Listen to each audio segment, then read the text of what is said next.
Assalamualaikum warahmatullahi wabarakatuh. Nama saya Rehan Alfurkan dengan NIM 240301005. Di sini saya akan membuat tugas akhir linguistik umum dengan membuat video penjelasan materi analisis wacana. Jadi latar belakangnya, analisis wacana itu merupakan kajian yang fokus pada struktur dan fungsi bahasa di tingkat atas kalimat. Jadi kayak termasuk bagaimana makna yang dibangun dalam interaksi verbal dan tulisan. Wacana dapat diartikan sebagai kesatuan makna yang terjalin antara bagian-bagian dalam suatu teks, baik lisan maupun tertulis. Selanjutnya, materi yang akan kita bahas tuh terbagi menjadi 3. Yang pertama ada definisi analisis wacana, yang kedua ada jenis-jenis analisis wacana, yang ketiga ada ragam teori analisis wacana.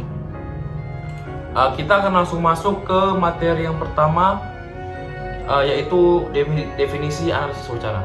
Jadi definisi analisis wacana itu bertujuan untuk memahami bagaimana bahasa digunakan untuk membangun makna dalam interaksi sosial. Hal ini mencakup berbagai aspek seperti bentuk, struktur, dan organisasi teks, mulai dari elemen fonologis hingga tata bahasa yang lebih kompleks. Dan para ahli juga menyatakan bahwa analisis wacana adalah kajian tentang bahasa dalam penerapannya yang melibatkan pemahaman konteks di mana komunikasi terjadi, termasuk siapa yang berbicara, kepada siapa, dan dalam situasi apa. Selanjutnya ada ciri-ciri analisis wacana. Jadi ciri-ciri analisis wacana ini ada terbagi menjadi 4. Yang pertama ada kajian tentang wacana. Jadi kajian tentang wacana ini dia lebih menganalisis bahasa secara alamiah, baik lisan maupun tulisan.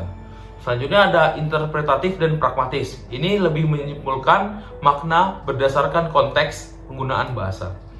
Dan yang ketiga ada inferensif. Jadi inferensif ini lebih ke kayak kesimpulan dari ungkapan yang disampaikan gitu dalam wacana. Selanjutnya ada kontekstual, dan kontekstual ini kayak memperhatikan situasi dan konteks pada saat proses wacana itu terjadi.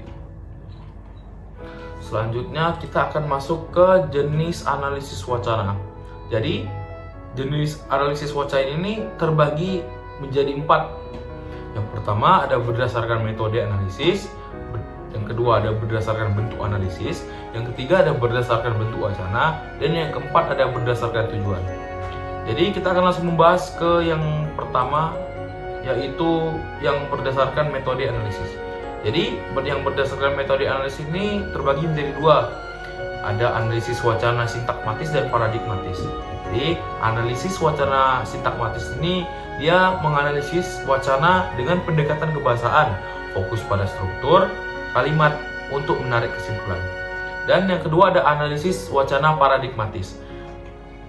Analisis wacana paradigmatis ini dia lebih memperhatikan tanda-tanda tertentu dalam wacana untuk menemukan keseluruhan. Dan ada berdasarkan bentuk analisis juga. Jadi berdasarkan bentuk analisis ini terbagi menjadi 2, ada linguistik dan sosial. Dan analisis wacana linguistik ini dia seperti membaca naskah menggunakan salah satu metode analisis wacana, kayak bebas, dia tuh antara sintakmatis atau paradigmatis. Dan yang kedua ada analisis wacana sosial.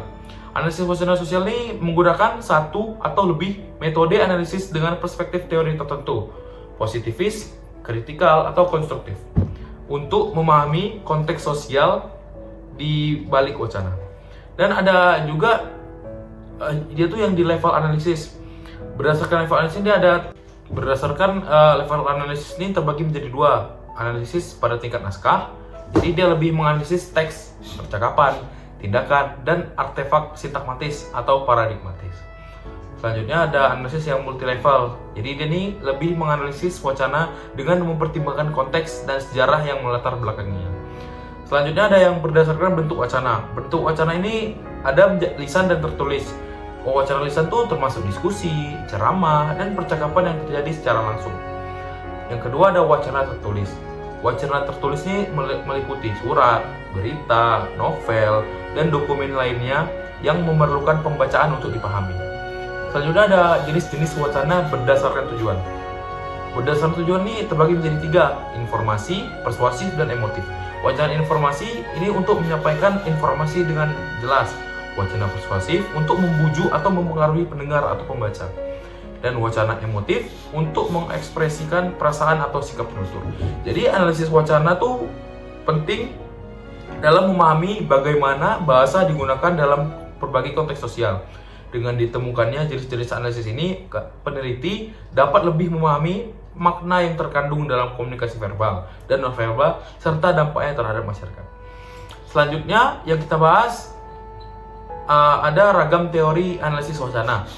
Ragam teori analisis wacana ini terbagi menjadi 3. Ada teori semiotika, analisis framing, analisis sosiologi, dan psikoanalisis.